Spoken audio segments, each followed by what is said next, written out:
నమస్తే. కెనడా కేంద్రంగా భారత్ మీద కుట్ర జరుగుతోంది. కెనడా నుంచి కొందరు ఖలిస్తాన్ వేర్పాటువాదాన్ని పెంచి పోషిస్తున్నారు. ఈ మాట అన్నది భారత్ కాదు, ఇప్పుడు భారత్ కాదు, కెనడా సెక్యూరిటీ ఇంటెలిజెన్స్ సర్వీస్ రిపోర్ట్లో ప్రస్తావించిన విషయం ఇది. అంటే ఖలిస్తానీ ఉగ్రవాదులు కెనడా భూభాగంలో ఉండి ఇక్కడుండి భారత్లో హింసకు కుట్ర పన్నుతున్నారు, పథక రచన చేస్తున్నారు. ఇక్కడ ఉగ్రవాద కార్యకలాపాలకు సంబంధించి ఇక్కడ ప్రచారం చేస్తున్నారు, ఇక్కడ నిధుల సేకరణ చేస్తున్నారు. మొత్తంగా కుట్ర ఇక్కడ జరుగుతోంది. భారత్లో ఖలిస్తానీ వేర్పాటువాద ఉద్యమానికి కెనడా కేంద్రంగా కుట్ర జరుగుతోంది. ఈ నేలను కెనడా భూభాగాన్ని ఉపయోగించుకుంటున్నారు కొందరు అని మొదటిసారిగా బహిరంగంగా కెనడా అంగీకరించినట్టయింది నివేదికతో. అంటే గతంలో భారత్ పలుమార్లు పదే ఇదే మాట భారత్ చెప్తూ వస్తుంది. భారత ప్రభుత్వం ఖలిస్తానీ వేర్పాటువాద ఉద్యమానికి కెనడా కేంద్రమైంది అని భారత్ పదే చెప్పినా ఆ దేశం తోసిపుచ్చుతూ వచ్చింది, ముఖ్యంగా జస్టిన్ ట్రూడో, మొన్నటి వరకు ప్రధానిగా ఉన్న ట్రూడో. అంతేకాదు ఖలిస్తాన్ వేర్పాటువాదులకు సపోర్ట్ చేస్తూ వచ్చాడు ట్రూడో ప్రభుత్వం. ఏ స్థాయికి ఆ సపోర్ట్ ఎంతవరకు వెళ్ళిందంటే భారత్ కెనడా సంబంధాలు పూర్తిగా క్షీణ స్థితికి, దౌత్య సంబంధాలు, వాణిజ్య సంబంధాలు అన్ని విధాలుగా కూడా కెనడా భారత్ మధ్య సంబంధాలు పూర్తిగా క్షీణ స్థితికి చేరుకున్న పరిస్థితి.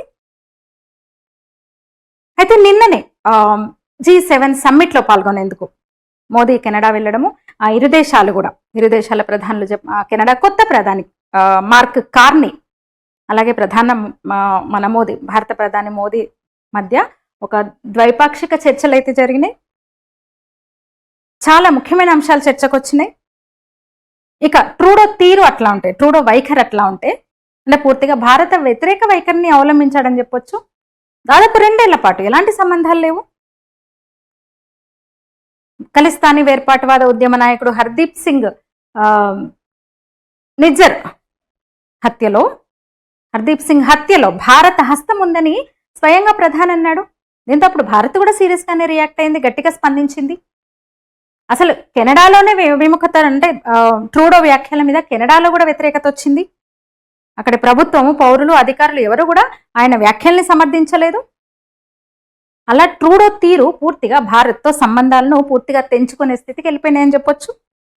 అయితే మార్క్ కార్నీ ఆయన ప్రధాని కాకముందు నుంచి కూడా ఒక మాట అన్నారు, నేను ప్రధానమంత్రిని అయితే భారత్తో సంబంధాలు, అంటే తిరిగి వాణిజ్య దౌత్య సంబంధాలు తిరిగి నెలకొల్పడానికి చర్యలు తీసుకుంటా అన్నారు. అన్నట్టుగానే ప్రధాని పీఠం ఎక్కిన నుంచి కూడా మార్క్ కార్నీ మాటలు, చేష్టలు అట్లనే ఉంటున్నాయి. ప్రతి మాట, ప్రతి చర్య అట్లనే ఉంటుంది. ఇక ఇప్పుడు G7 సమ్మిట్కి మోదీ కెనడా వెళ్ళిన నేపథ్యంలో 2 దేశాలు కూడా ఒక అంగీకారానికి వచ్చినాయి. భారత్ కెనడా సంబంధాలపై ఖలిస్తానీ అంశం కూడా చర్చకు వచ్చింది. ఇరు దేశాలు కూడా అంటే తీవ్రవాదంపై కలిసి పోరాడాలని నిర్ణయించుకున్నాయి. ముఖ్యంగా హై కమిషనర్లు, అంబాసిడర్లను అప్పుడు వెనక్కి తీసుకున్న పరిస్థితి 2 ఏళ్ల క్రితం. అంటే ఒక పూర్తి ఘర్షణపూరిత వాతావరణం అని చెప్పొచ్చు అది. అయితే ఇప్పుడు హై కమిషనర్లను తిరిగి నియమించడం, వీసాల పునరుద్ధరణ, అలాగే వాణిజ్య చర్చలు, నిలిచిపోయిన వాణిజ్య ఒప్పందాలకు సంబంధించిన చర్చలు కంటిన్యూ చేయాలని, ఇలాంటివన్నిటి మీద కూడా చర్చలు జరిపినాయి. భారత్తో సంబంధాలను మెరుగుపరచుకోవడమే తన ఫస్ట్ ప్రయారిటీ అని కార్నీ ముందు నుంచి చెప్తున్నాడు. అలాగే దౌత్యపరమైన, వాణిజ్యపరమైన చర్యలపై ఆయన దృష్టి సారించారు పీఠం ఎక్కి నుంచి కూడా. అదే సమయంలో ఖలిస్తానీ అనుకూల శక్తులు కెనడాకు ఇప్పుడున్న కార్నీకి సవాలని చెప్పొచ్చు. సిక్కు సమాజంలో కొన్ని వర్గాల నుంచి వ్యతిరేకత వచ్చింది.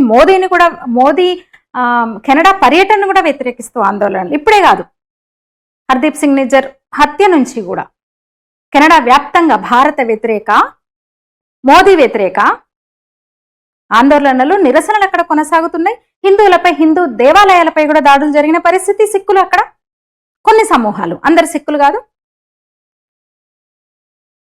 అయితే ఇప్పుడు భారత్ కెనడా మధ్య మళ్ళీ ఒక మంచి వాతావరణం, సంబంధాలు మెరుగవుతున్న నేపథ్యంలో మరుసటి రోజే ఈ రిపోర్ట్ వచ్చింది. అయితే ఇది సంచలన రిపోర్ట్ అని నేను ఎందుకన్నానంటే, ఒప్పుకున్నది సరే, కెనడా కేంద్రంగా ఖలిస్తానీ ఏర్పాటు వద్ద ఉద్యమం పెరుగుతోంది, కుట్ర జరుగుతుంది, ఇక్కడ నుంచే పథక రచన జరుగుతోందని అనడం మాత్రమే కాకుండా ఆ రిపోర్ట్లో ఏముందంటే మేము అప్రమత్తంగా ఉంటాము, విదేశీ జోక్యం వద్దు, మా దేశ విషయాలలో మేము అలర్ట్గా ఉంటున్నాము.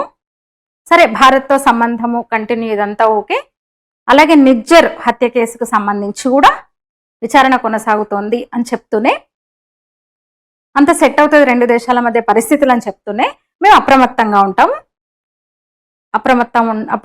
ఉంటామనేది ఇంటెలిజెన్స్ సెక్యూరిటీ రిపోర్ట్. అయితే దీని మీద అసలు ఏంటి అంటే భారత జోక్యాన్ని కూడా సహించట్లేదు. నిన్న బాగానే మాట్లాడుకున్నారు ఇరు దేశాల ప్రధానులు, అంగీకారాలు జరిగినాయి, ఒప్పందాలు జరిగినాయి, మరి ఇప్పుడు ఆ మాట ఎందుకు వచ్చింది అనేది ఇప్పుడు చర్చనీయాంశం అన్నమాట. అయితే ఏ దేశమైనా సరే, అయితే ఈ రిపోర్టును ఫస్ట్ ఆఫ్ ఆల్ ఈ రిపోర్టును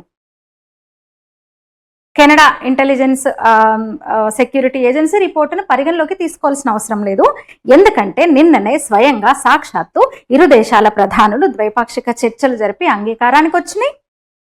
సహజమే, వేరే దేశం జోక్యం గురించో లేదంటే మేము అప్రమత్తంగా ఉంటాం విదేశాల విషయంలో అనడం ఏ దేశమైనా అంటది. అమెరికా జోక్యం ఎందుకు మాకు అన్నాం, స్వయంగా భారత్ అనలేదా, మనం అనలేదా? పాకిస్తాన్ విషయం కానివ్వండి, ఏ విషయమైనా సరే మా అంతర్గత వ్యవహారాల్లో, మా అంతర్గత వ్యవహారమే కాదు పాక్ భారత్కి సంబంధించిన ఇష్యూలో ఎవరి జోక్యం అక్కర్లేదు, అమెరికా జోక్యం అసలే అక్కర్లేదు అన్నాడు మోదీ పలుమార్లు. ఏ దేశమైనా అంతే, తమ సావర్నిటీకి భంగం కాబట్టి ఆ మాట అంటారు. అయితే దాన్ని అలా తీసుకోవాలి తప్ప తాజా కెనడా సెక్యూరిటీ ఇంటెలిజెన్స్ రిపోర్టును మరో రకంగా తీసుకోవాల్సిన అవసరం లేదు. ఎందుకంటే ఆల్రెడీ ఇద్దరు ప్రధానులు మాట్లాడుకున్నారు, ఒప్పందాలు అయిపోయినాయి, అంగీకారాలు జరిగినాయి. అందుకని ఆ నివేదికను అంత సీరియస్గా పట్టించుకోవాల్సిన అవసరం లేదు. దాని వెనుక రాజకీయ కారణం కూడా ఉంటుంది, ఏ దేశానికి ఆ కారణాలు ఉంటాయి కదా. ఎందుకంటే పెద్ద సంఖ్యలో ఉన్నారు అక్కడ, 1.8 మిలియన్ భారతీయులు ఉంటే అందులో గణనీయంగా సిక్కులు ఉన్నారు. ఆ సిక్కుల్లో కూడా మళ్ళీ ఖలిస్తాన్ అనుకూల గ్రూప్స్, కొన్ని సమూహాలు కొన్ని ఉన్నాయి. పూర్తిగా కొన్ని నియోజకవర్గాల్లో గెలుపోటములను ప్రభావితం చేసే స్థితిలో అంత క్రియాశీలకంగా ఉన్నారు సిక్కులు ఖలిస్తాన్లో. అందుకని జస్టిన్ ట్రూడో కూడా వాళ్ళని ఒక ఓటు బ్యాంకుగానే చూశాడు, ఇంకా రెచ్చగొట్టే ప్రయత్నం చేశాడు, వాళ్ళకు మద్దతు పలికాడు.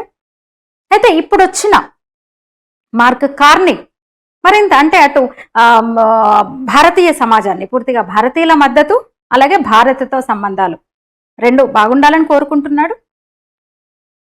ఈ రిపోర్టును అంటే కొందరి డొంక తిరుగుడు వ్యాఖ్యల్ని, చర్యల్ని పట్టించుకోవాల్సిన అవసరం లేదు.